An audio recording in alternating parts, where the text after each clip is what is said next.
ব্লকের কারণটা কি? একটা রোড অ্যাক্সিডেন্ট কেন্দ্র করে মারা গেছেন একজন এবং একজন ভর্তি আছে, খুব সিরিয়াস কন্ডিশনে ভর্তি হয়েছে হাসপাতালে, এবং তার সুচিকিৎসার জন্য অন্য কোনো বিষয় নয়, সুচিকিৎসার জন্য। সেই দাবিতে আজকে পথ অবরোধ। দাদা আগের দিনে তো রোড ব্লক হয়েছিল এবং সিদ্ধান্ত হয়েছিল তার ট্রিটমেন্ট হবে। কিছু করেনি। আচ্ছা, বলছে তৃণমূলের ঝান্ডাতে রাস্তা অবরোধ। তৃণমূলের ঝান্ডার কথাটা নয়, কথাটা হচ্ছে তৃণমূল কখনো পথ অবরোধ করে না, কিন্তু একজন মৃত্যুর সাথে লড়াই করছে, তার পরিবার তো তৃণমূল থাকবেই। দল তো বলেনি যে পরিবারের পাশে থেকো না, কারো সাহায্য করো না, এ কথা তো দল বলেনি। সুতরাং স্বতঃস্ফূর্তভাবে মানুষ বন্ধ করেছে এবং আমরা তাকে পুরোপুরি সমর্থন জানাচ্ছি।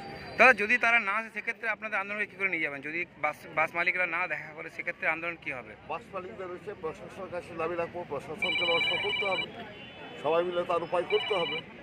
তা বলে চিকিৎসা হবে না, ছেড়ে দেওয়া যাবে, মারা যাবে মানুষ, সেটা হতে পারে না।